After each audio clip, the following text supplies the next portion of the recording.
Why would you want to come to Switzerland to study? The real question is, why wouldn't you? I mean, when we say Switzerland, the first thing that comes to your mind is probably the Swiss Alps, the lakes, the nature, basically the landscape, and also the stable economy and the high salaries, the lifestyle. Switzerland is a great destination if you want to study as an international student. So in this video, I want to share about some opportunities in Switzerland and find out if this is the right fit for you. First of all, there are two types of universities: University of Applied Sciences and Theoretical universities. Some universities of Applied Sciences would include Lucerne University of Applied Sciences, Basel University of Applied Sciences. Basically, Applied Sciences is in the name.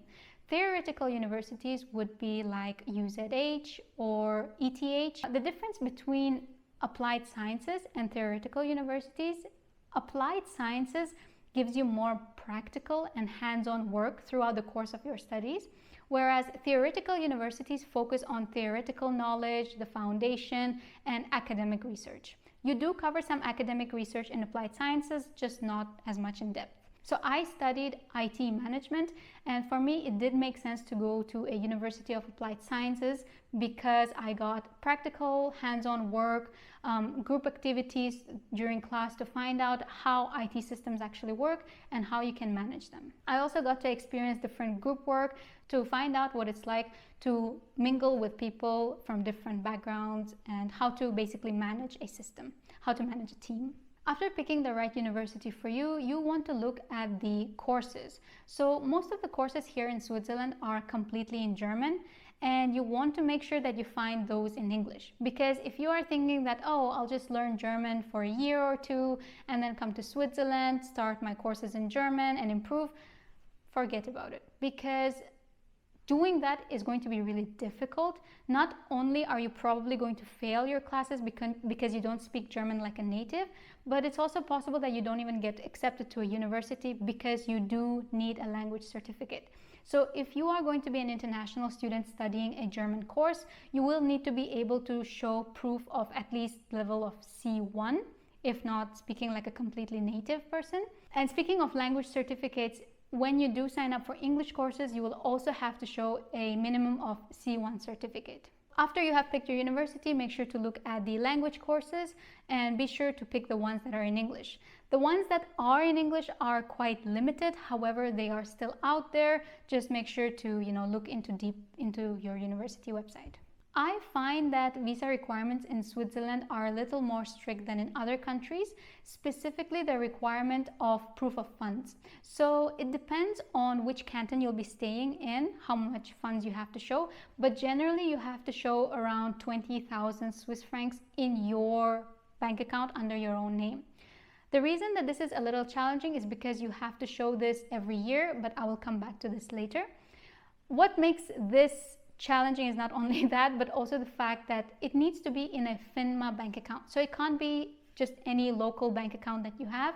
It needs to be particularly a FINMA bank. So before you actually open this bank under your name and you put your funds in it, make sure to check that it falls under FINMA bank requirements. Once you have come to Switzerland, you get something called a permit. As international students, we have a B permit, and this is actually a very valuable permit because it allows you to travel in the Schengen area without your passport. So it's valuable, it's insurmountable. This acts like a visa every year, and you need to renew it annually. Now, when you renew this, again, depending on your canton, the requirements might be different. But when you renew this, you have to show your proof of funds again under your own name. And it's usually, again, 20,000 Swiss francs. Switzerland teaches you to be independent very fast.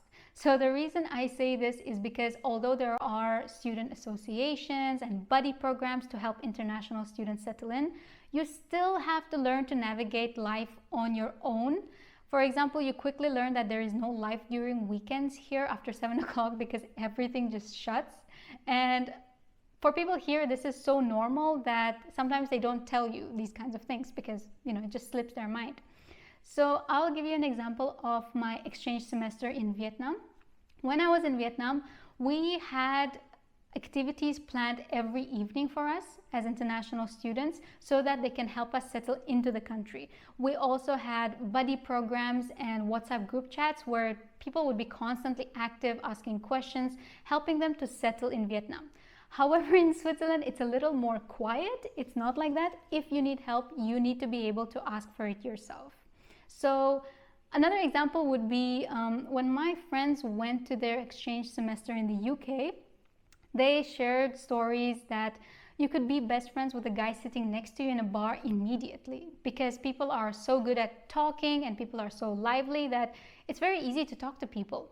However, here in Switzerland, it is not that simple. It's a little difficult for the locals to open up to you and you to them. So if you are thinking of making friends instantly, then it's not going to work that way. You will have to learn to adjust. You'll have to learn to be patient, and you'll have to be more independent. Speaking of adjusting to life here and the people, during your first year of studies, you will most likely be provided an accommodation by your university. And in this accommodation, there'll be other international students living. So this is a very good way for you to settle with other international students, because you'll have this collective experience and you guys all will help one another. Accommodation, you will have to manage yourself year after year, because after your first year, the university does not help you. So you will have to go out of your way to look for accommodations. Looking for accommodations can be a little bit difficult in Switzerland. However, I do talk about this in my other videos, which I will link in one of the corners here. And the last point would be post-graduation opportunities. So I talk about post-graduation a lot in my other videos, so I will simply link it at the end of this video. But long story short, if you are an international student and you are expecting to find a full-time job in Switzerland after you complete your bachelor's, you will have to rethink your study plans, because most likely what will happen is you'll either have to find opportunities in other countries, or you will have to stay here and continue your master's degree. I don't know what the opportunities are like after a master's, because I haven't completed it yet, but once I do, I will share it with you guys. I hope that I have shared something of value in this video, and I hope to see you in my other videos.